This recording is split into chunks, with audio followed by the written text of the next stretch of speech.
Okay, so today I have been asked to show you how to make chicken korma. So here we go. Well, this is going to be enough to serve 4 people. Chicken korma, by the way, or korma, is a curry that's predominantly kind of a coconutty curry that's really, really mild. If you prefer a spicier curry, then you can add more chilli into it. Excuse me. But korma traditionally is a very mild coconut-based curry. So I've got 2 chicken breasts that I've chopped up into chunks. You can buy pre-cooked chicken if you want to, but you really don't have to. So I'm going to pop this into my saucepan and I'm going to put a little bit of coconut oil in. You don't need to use coconut oil, you can use other oils if you want. It's just I've got coconut. And as I'm using a coconut based curry, I may as well use a bit of coconut oil.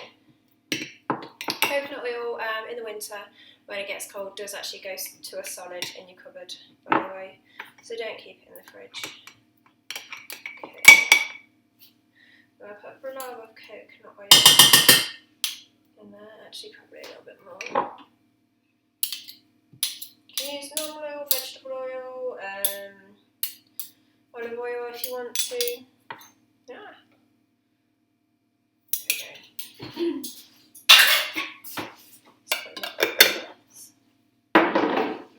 Okay, so I've got my chicken in my saucepan.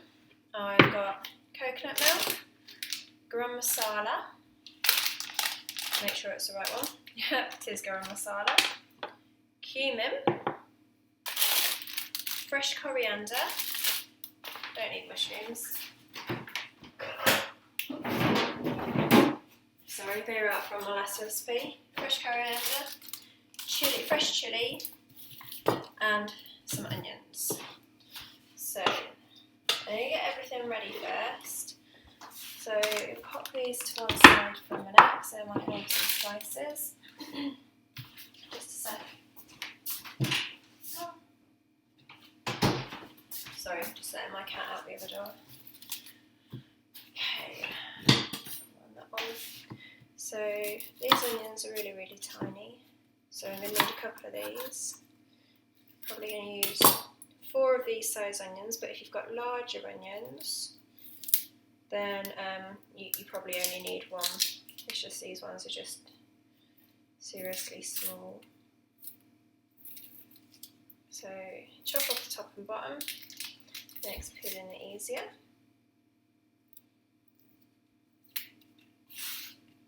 This one.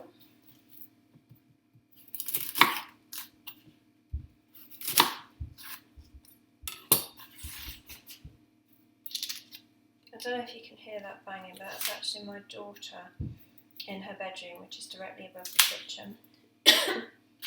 She's playing with a friend. She's 13. She's up there playing with her friend, whose friend that's over from Canada at the moment, and they sound like a herd of elephants.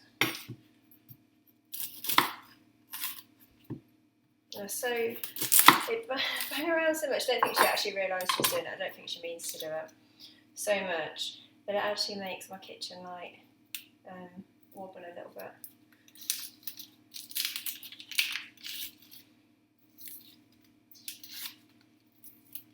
Okay. 3, 4. This one's a little bit larger.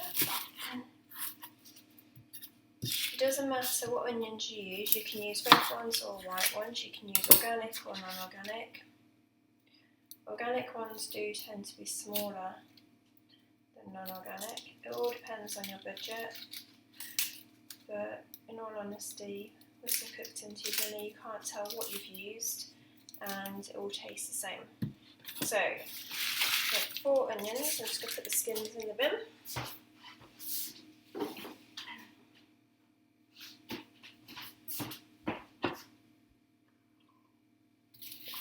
Now put these back in the fridge.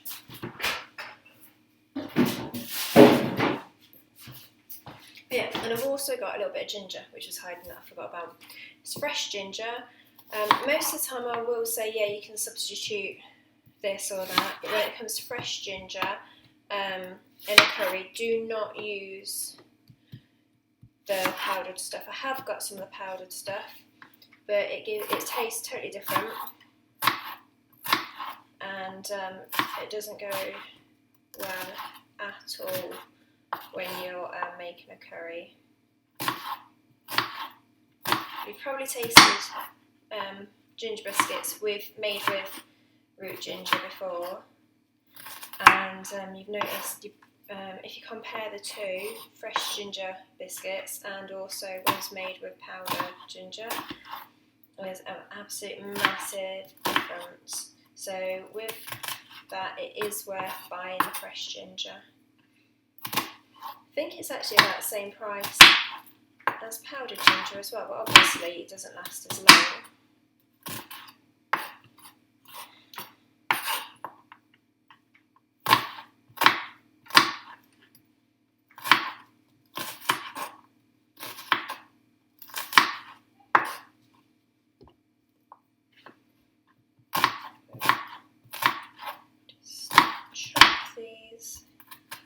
The reason I'm chopping them quite small is because you don't want big chunks in with the dinner, because you're not having a stew, you're having a curry. These are making my eyes sting. Eyes.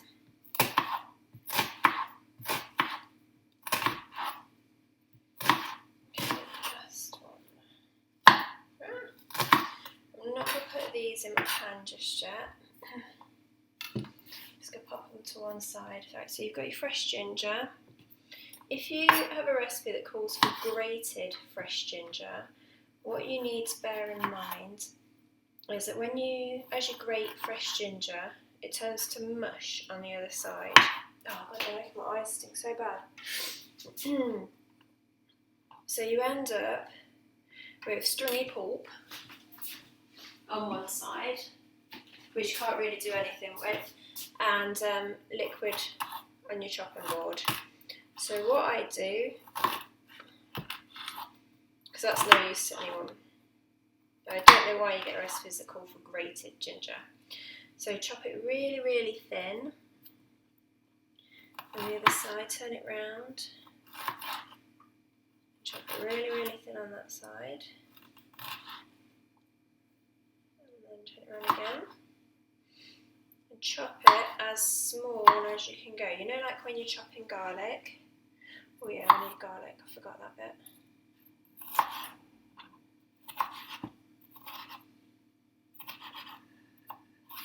So almost as small as what you would chop garlic. So there we go.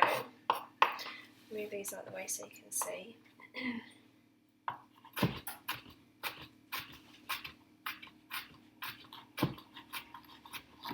Now this as well is only going to use one saucepan, so it saves on the washing up. It's cost effective in lots of ways. And you can serve curry with rice, naan breads, chapatis, whatever you fancy. Usually, when I'm doing a curry, I will do curry with rice, and then naan breads, poppadoms, and mango chutney, lime pickle, that kind of thing. I have made naan breads before, and they are pretty easy actually, but as they're only 50p for 4 in the shop, you may as well just buy them now. So that's quite tiny. There we go, I'm just going to get a clove of garlic.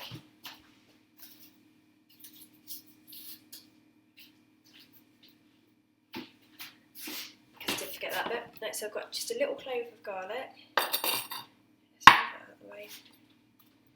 So we chop the bottom and the top off just to make peeling that a little bit easier. There you go, peeled it all off.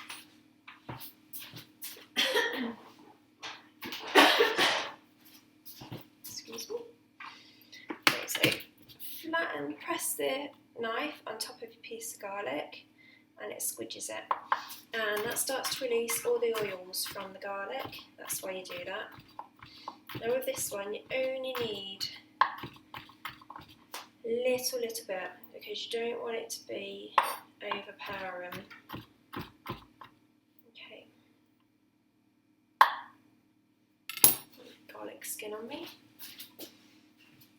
So then we get our coriander. We've got a whole bunch of coriander, but we don't need all of it. I'll just put that over there. So it's all together. So all this is all going to go in at the same time. So a whole bunch of coriander. You don't need all of that. Need a handful.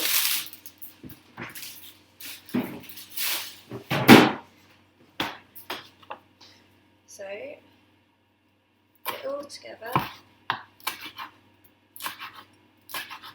Push fingers. And just chop it really small. And then just pop that to one side for a minute. Our chilies. You don't need very much chili at all, so I've got one just normal plain red chili. There's these ones, medium heat with a fruity, right there. Medium heat with a fruity tang. Ignore the best before date, because they're fine. See, inside still nice and fresh. Don't know if you can see that. Okay, things are okay to last a few days after the best before date. Always check them though. Right, I'm using the bottom half of the chilli. So you can see me. Bottom half of the chilli because it's less spicy than the top half. In a chilli, yes, okay, the seeds are spicy, but it's as the seeds meet the stem, top bit, stem, yeah, of the chilli on the inside.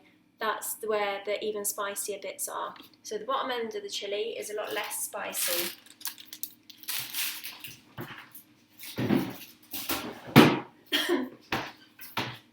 Just because something says it's past or on or whatever, it's best before date, doesn't mean you need to throw it out. Okay, right, slice this into quarters lengthways. Just always check everything, obviously, but it's its best before date, not its used by date. Best before and used by are two totally different things. It just gives a shelf life for the shop to be able to say, right, okay, we can store it until then. Okay, so I'm just going to chop these chilies up really small.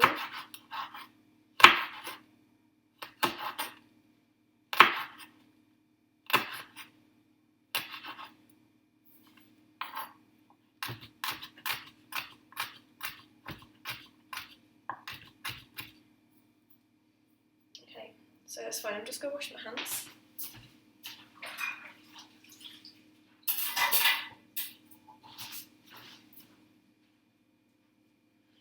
Okay, right.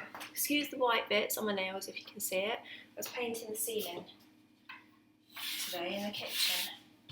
Let me just move that. Right, so you've got your chicken with a little bit of oil in there. And because it's a bigger pan, we'll put it on a larger ring. But we only want it on a low heat.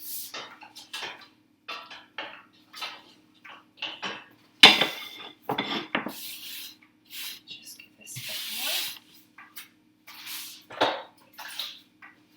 I think in every single video I've made so far, I say about the fact that I hate dirt and mess. I'm so OCD that it actually irritates my family so badly. I've worn out in 4 years, I wore out 6 vacuum cleaners because I hoover so much.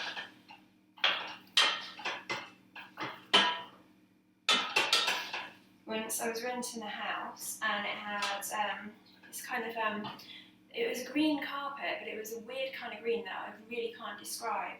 And it showed up every speck of dirt on there. And I was only in that house for a year. And in the year that I was there, I vacuumed so much because it showed up every bit of dirt and dust and fluff and everything that I actually wore the carpets away. So, yeah, it's not good. But I like cleaning, so it's fine. Okay, so then that's to cook a little bit. As the oil is melting, I'm stirring it and it's coating the chicken.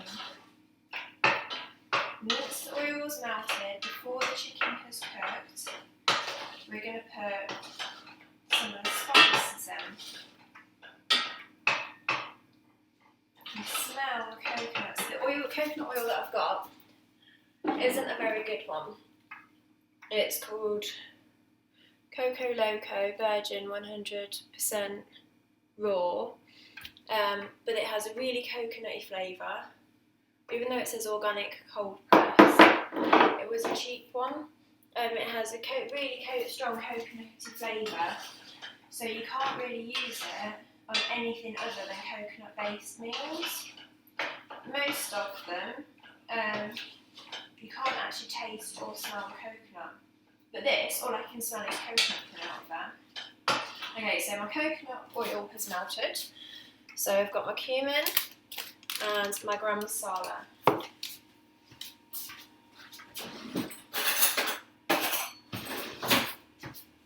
A tablespoon and a teaspoon. So we want a tablespoon of garam masala, a heaped tablespoon of garam masala.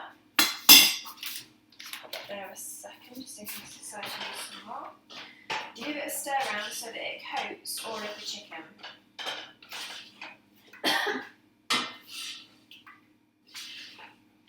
Okay, that's fine, don't need any more of that. So it's 1 tablespoon of garam masala. Put that back. Next, I've got cumin. What we need is 1 teaspoon of cumin.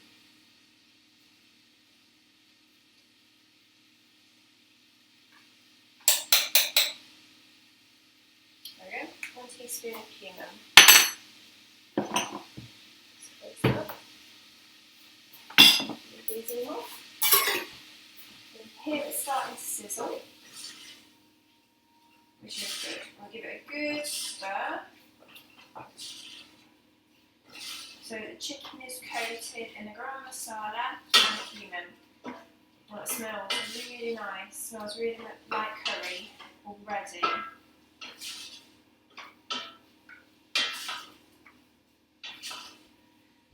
Okay, so we'll leave that for a couple of minutes. It's on a low heat.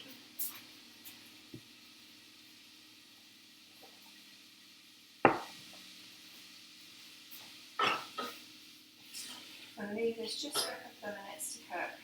I am actually going to leave it this time rather than just saying that. What we want is for the chicken to cook all the way through, so that it's no longer pink on the inside before you put anything else in there. We need to make sure that the chicken is totally cooked. If you eat undercooked chicken, you will get really, really poorly, and you'll end up in hospital. You could get salmonella, you could even die. It's really, really bad. So always make sure the chicken is cooked all the way through. You can reheat chicken, so you can use leftover chicken from your roast dinner if you wanted, rather than buying chicken breasts. Just make sure the chicken is cooked piping hot before you serve it. If it's only part reheated, then it will make you poorly. So always make sure it's cooked and piping hot all the way through.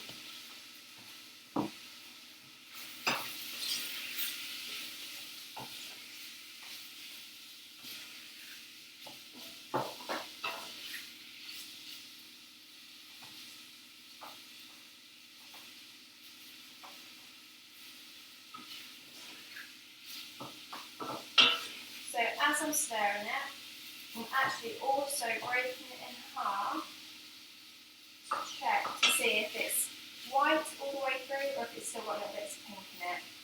If it's white all the way through the middle, then that means it's cooked. If it's just either a little bit pink, then that means it's not cooked yet.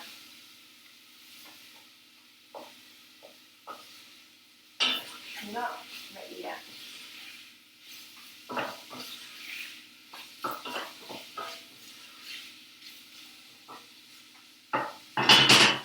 Give that a little bit more. You can buy all different kinds of coconut milk. This one I think was £1.50, but you can get them for as cheap as 49p if you look around. Don't go to the aisle where, I'm just trying to think which one it is, where your rices and stuff like that are. So all your packet foods such as, oh my god, what are they called? Old El Paso, that's it.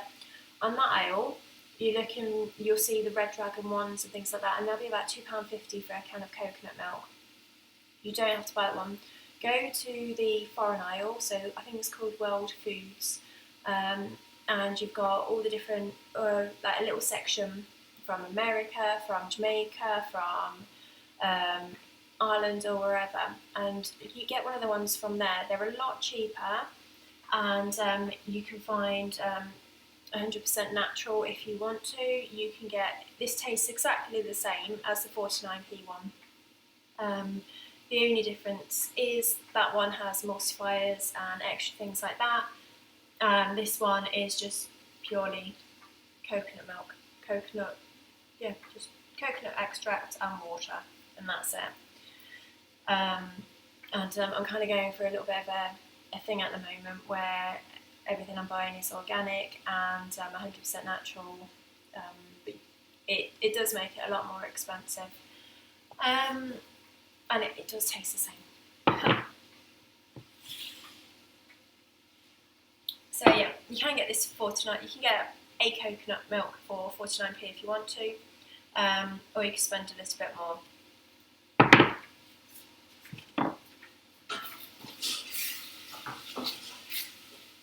Make sure your chicken doesn't stick to the bottom.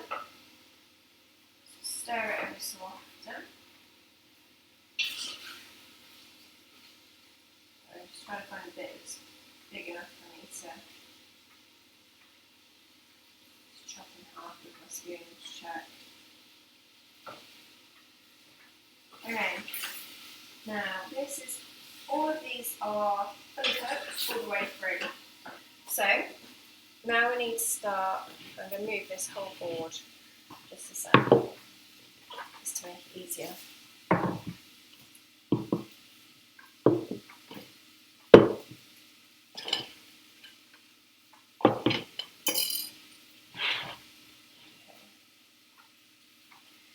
So you add in, I think it's everywhere, aren't I?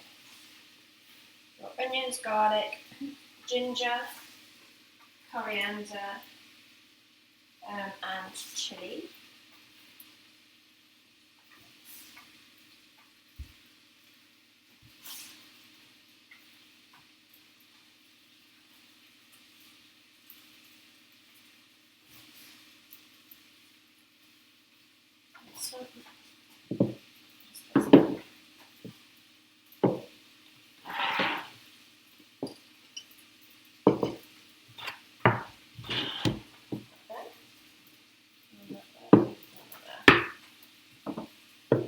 Okay, we'll give this a good stirring together.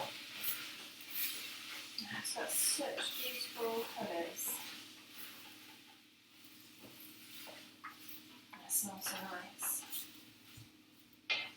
Alright, just bring this over so you can see. Don't know if you can. Really pretty colours, really vibrant. Making your own curry rather than using a sauce as well is so much better for you. You've not got any added salt, you've not got any sugar, none of that stuff that makes it a lot worse, that makes it that it should be a treat. This is a nice, healthy dinner.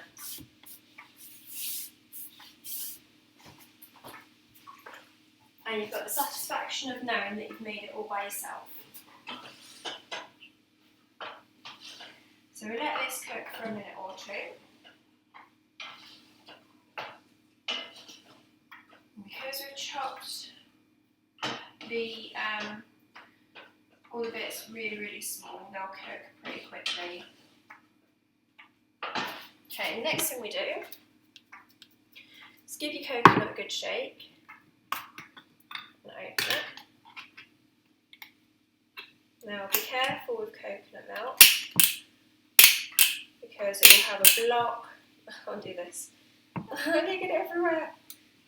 It will have a block of the solid milk on top and all the liquid underneath where it's settled in transit.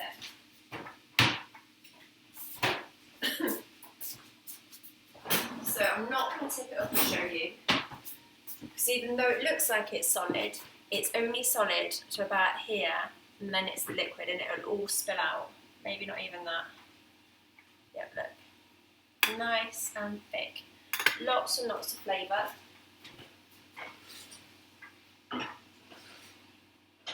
Now at the end, I always also add a little bit of Greek yoghurt swirled in, just to give it that extra little bit of flavour. Just a sec, someone's at my door, I've got to pause it. Okay, sorry, right.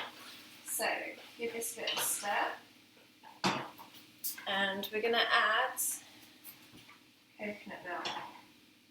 Do it really, really carefully, because otherwise that'll happen.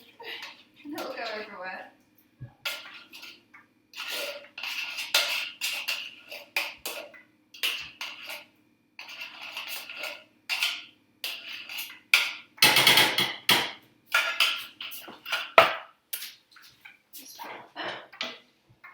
So, we'll give it a good stir. And we need for this to thicken up. So we're just going to keep cooking it until it's all broken down, because you've got all the chunky bits of the coconut on top and all the liquid. So all the coconut needs to break down and cook in, and that will help make it a bit thicker. It'll be quite thick and nice and tasty. So what we're going to do is leave this to simmer on a low heat, stirring occasionally for around about 20 minutes. I'll come back in 20 minutes. I forgot the turmeric, okay? So, add your turmeric in. There's about half a teaspoon there, and that is fine just to plop in. Take it up to a teaspoon. Next one, turmeric. So,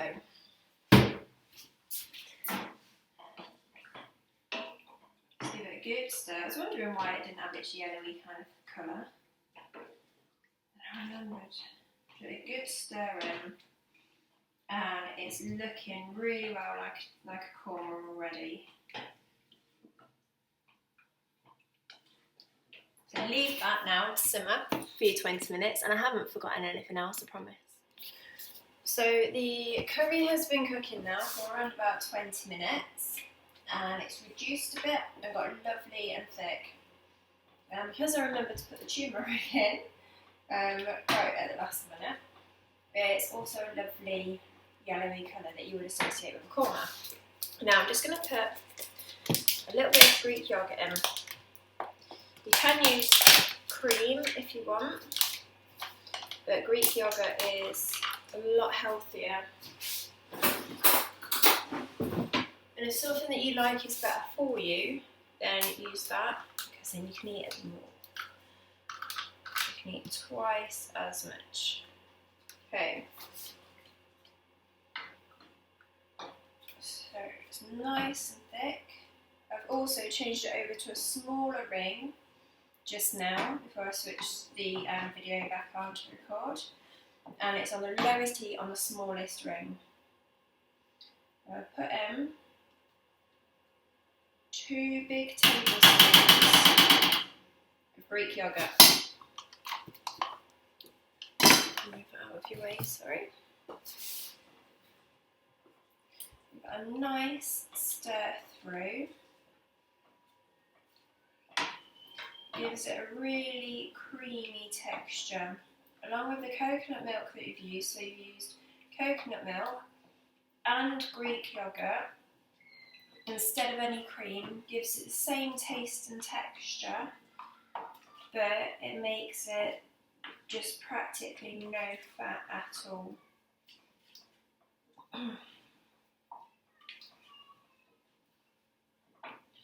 And there we go. That's now cooked. You see? And you can serve that with rice, over rice, sorry, naan breads, chapatis, however you would like.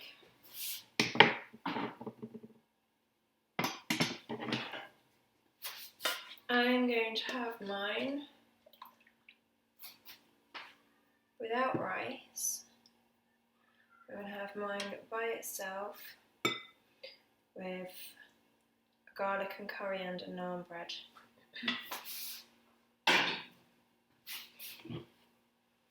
Can you see? Will the light allow it? There you go. Chicken korma. The rest, if you've got any leftovers, can go in the freezer. Obviously wait until it's cooled right down. Let me see. You can put it in the freezer, wait till it's cooled down, and you put it in a freezer bag or a Tupperware pot, pop it in the freezer. Defrost it for 24 hours in the fridge when you want to take it out, when you want to have it, and then you can reheat it in the microwave or on the hob. But make sure the chicken is piping hot before you serve it. So enjoy.